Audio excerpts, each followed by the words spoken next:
PAT Cummins कभी कभी मुझे लगता है कि इंडिया वालों के पीछे छोड़ा गया। यानी ऑस्ट्रेलिया ने बाकायदा एक रॉकेट लॉन्च किया है जिसका नाम उन्होंने रखा है पैट कमिंस, और वो उन्होंने छोड़ा हुआ है इंडिया के पीछे। अब यार वो पता है क्या कहता है, वो कहता है कि अगर मैं उस दौर में होता तो सचिन तेंदुलकर की कम से कम 20 सेंचुरियां कम होती। यानी उसके कहने का मतलब ये है कि ये तुम लोग जिसको लेजेंड लेजेंड करते रहते हो और जिसको तुम पता नहीं गॉड ऑफ क्रिकेट क्या क्या बकवास करते रहते हो, पैट कमिंस कहता है कि ये मतलब इसको तो मैंने हिलने नहीं देना था। इस तो छोटे से को मैंने तो मतलब इसको तो समझ ही नहीं आनी थी मैंने इसके साथ करना क्या था। और इस बात के ऊपर कोई शक नहीं, आपका जो आज का विराट कोहली है उसको देख लें, वो पैट कमिंस के खिलाफ उसकी काम पे डांगती हैं। ठीक है, तो तेंदुलकर के बारे में पैट कमिंस की इतनी बड़ी स्टेटमेंट, मुझे तो कभी कभी ये लगता है कि पैट कमिंस को शायद आईपीएल अजीज ही नहीं है। यानी वो लौंडा इतना अमीर हो चुका है कि उसे फर्क ही नहीं पड़ता है कि यार मुझे आईपीएल वाले नहीं रखेंगे। ठीक है, मतलब उसको सिलेक्ट नहीं किया जाएगा, उसको कुछ उसको परवाह ही नहीं। वो बस आता है और आके इनकी ले दे के चला जाता है। बस वो उसका ये काम है, उसको बस ऑस्ट्रेलिया वाले मेरे ख्याल में सिर्फ इसलिए रखा हुआ है। वो मोस्ट डेंजरस मैन है इंडिया के लिए। मतलब इंडिया इस वक्त अगर किसी से तंग होगा ना, सिर्फ अगर एक प्लेयर की बात की जाए तो वो पैट कमिंस होगा। ये मैं आपको लिख के देने को तैयार हूं कि पैट कमिंस एक ऐसी मुसीबत उनके गले पड़ी हुई है जो उनको हर जगह ले दे जाता है। उनको छोड़ने को वो बिल्कुल भी तैयार नहीं है। बहर अब आते हैं अगली खबर के ऊपर। ये एक नई वीडियो वायरल हुई है जिसमें शायद अफरीदी जो है वो नदीम से जेवलिन जो है वो फेंकने की प्रैक्टिस कर रहे हैं। ओए होए, शायद भाई क्या करना चाहते हैं यार, हैं ये क्या मतलब। इधर इधर रखने सीधा। वो नदीम, अरशद नदीम उसको कह रहा था ओए बाजू यूं कर ले आगे इंडिया। ओए होए क्या करते हो अरशद नदीम। है क्या हो रहा है जी, प्रैक्टिस हो रही है। अच्छा फिर अफरीदी ने, ओ भाई वो तुझे सिखा रहा है कि यूं फेंकना है, उसने ये नहीं कहा कि बिल्कुल ही यूं छोड़ दो। उसने मतलब यूं फेंकने का मतलब था जोर लगाना है। और शायद भाई के काम चेक करो। ओ मेरे अल्लाह, इतनी दूर फेंकी है, मेरे ख्याल में 5 मीटर दूर नहीं गई होगी। पर जोर भी नहीं लगाया इन्होंने, बिल्कुल ही वो जैसे स्लो मोशन में होता है ना, इन्होंने स्लो मोशन में फेंक दी। वो जोर लगाते हैं ना छक्कों वाला, जो छक्कों में जोर लगाते रहे, मुझे तो डर था कि इस पे भी छक्का ही ना मारते हैं। बहरहाल ये देखें जी शायद भाई क्या कर रहे हैं आजकल, कोई नया मेरे ख्याल में रिकॉर्ड बनाने के मूड में। अफरीदी ने कहा होगा अर्शद नदीम को, तू रहने के भाई, इनको मैं अकेले ही काफी संभाल लूंगा। मैंने उनको मैंने टेस्ट मैचों में नहीं छोड़ा, ये तो देखना फिर मैं करता क्या उनके साथ।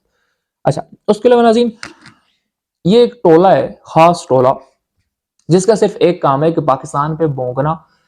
पाकिस्तान के मिस्त्री नहीं है, पाकिस्तान की ईंटें मुक गई हैं, पाकिस्तान का सीमेंट मुक गया है, पाकिस्तान का पानी मुक गया है, चैंपियंस ट्रॉफी वापस जा रही है, ग्राउंड पूरे नहीं हो रहे, आईसीसी की डेडलाइन आ गई है, सारा कुछ हो गया भैंस की आंख। तुम्हें क्या तकलीफ है बताओ, आज मुझे लिख कर दो, तकलीफ क्या तुम्हें।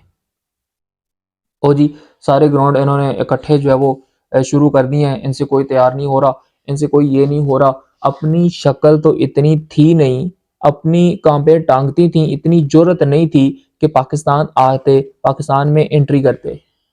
खुद उस टाइम जो है वो नाक छुपा के, बड़ा मुंह छुपा के जो है वो बैठे रहे हो कि जी हम पाकिस्तान नहीं जाते, हमें डर लगता है। डर लगता है तो फिर अब दाल के नीचे भी कुछ रखो ना, मरो ना। सब कुछ पूरा है, सब कुछ पूरा है। इनको मौत ही ये है कि यार पाकिस्तान अपने स्टेडियम जो है वो अपग्रेड करने लग गया तो ये तो मसला खराब हो जाएगा हमारे लिए। ये तो चैंपियंस ट्रॉफी के नाम पे तैयार होंगे तो ये तो बाद में डेफिनेटली और ज्यादा अपग्रेड हो जाएंगे, पाकिस्तानी को मजा आ जाएगा यार, नया ग्राउंड तो बड़ा फिट है। इनको ये बात समझ नहीं आ रही, पता नहीं मतलब क्या ये चाहते क्या है, ये कर क्या रहे हैं, कुछ समझ नहीं आ रही। और ये टोला इन्होंने सिर्फ हमारे पीछे छोड़ा हुआ है कि आप बस सारा दिन बैठ के पाकिस्तान की बुराइयां करते रहे, आप सारा दिन बैठ के पाकिस्तान के कीड़े निकालते रहे। इनको किसी दिन कीड़ा पकड़ा देना है हमने पाकिस्तान का। हाँ फिर इन्होंने कहना ओए होए, फिर इसका तभी ये बंद होगा, इसका तो मुंह है मुझे बंद होता हुआ नजर नहीं आ रहा।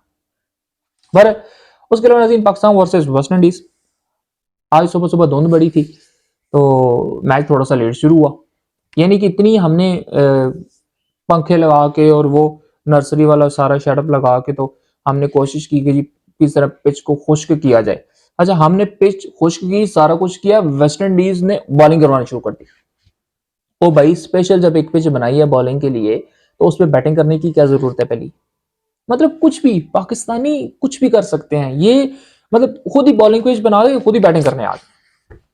ओए, और फिर हमारा, मैंने पहले कहा था सीरीज से पहले, मैंने कहा था हमारा आखिरी टेस्ट कप्तान जो शान मसूद है, आखिरी टेस्ट का हमने इसलिए कहा है कि ये फारिग है सीरीज के बाद। हाँ, इस भाई की तो पक्की छुट्टी है ना, ठीक है। और आज हमारा दूसरा भाई भी 50 कर गया, ठीक है, तो वो उसकी कप्तानी अब रेड बॉल में भी पक्की है। हाँ, वो तो इनसे नहीं जा रहा। पर 4 खिलाड़ी पाकिस्तान की जल्दी आउट हो गए। थोड़ी देर के लिए तो हमें लगा कि यार ये तो पिच हमारे उल्टा, मतलब तवीज उल्टे हो गई, हाँ पिच हमारे ही गले पड़ गई। तो लेकिन फिर चलो रिजवान और सऊद शकील ने बड़ा अच्छा संभाला, और अभी जो है वो 143 और 4 पे डे 1 जो है वो एंड हुआ है। डेफिनेटली मैच बहुत लेट शुरू हुआ, धुंध इतनी ज्यादा थी, और कल भी कुछ ऐसा ही सिनेरियो होगा, क्योंकि आजकल मौसम ऐसा चल रहा है पाकिस्तान में कि कल भी मुझे नहीं लग रहा कि मैच को इतनी जल्दी शुरू होगा, क्योंकि धुंध और ये मौसम जो हालात हैं ये रहेंगे, और ये शायद 10-11 कल भी हो जाए मैच को शुरू होते होते। तो ये हाल अगर रहा तो मेरे ख्याल में फिर थोड़ा सा मुश्किल भी हो जाएगा इस मैच का फैसला करना, क्योंकि शाम में भी जो है वो फिर 3-4 के बाद मौसम बदल जाता है, ठीक है। तो मतलब आपके पास बीच में जो है ना वो 3 से 4 घंटे बचते हैं खेलने के लिए। तो अब देखना यह है कि इसमें क्या होता है और क्या नहीं होता है। रिजवान और सऊद शकील बड़ी अच्छी फॉर्म के अंदर है, और 50-50 तो दोनों का हो गया। अगर ये मेरे ख्याल में इस पिच के ऊपर 250 भी कर जाते हैं, 250-300, तो ये वेस्ट इंडीज के लिए काफी मुश्किल हो जाएगा, क्योंकि 3-3 स्पिनर खिलाए हुए हैं इन्होंने, तो डेफिनेटली उसका मतलब यही है कि भाईजान ये बस आएंगे और उनको लगा देंगे, और जब तक फिर 10 खिलाड़ी आउट नहीं होते वो 3 ही लगे रहेंगे। हाँ, इसका तो इसके अलावा कोई हल नहीं है। तो ये नाजरीन अभी तक की अपडेट्स। अगर हमारे चैनल को ऊपर नए हैं तो हमारे चैनल को सब्सक्राइब करें। बहुत जल्द मिलेंगे इंशाल्लाह अपनी अगली वीडियो के साथ, तब तक के लिए अल्लाह हाफिज़।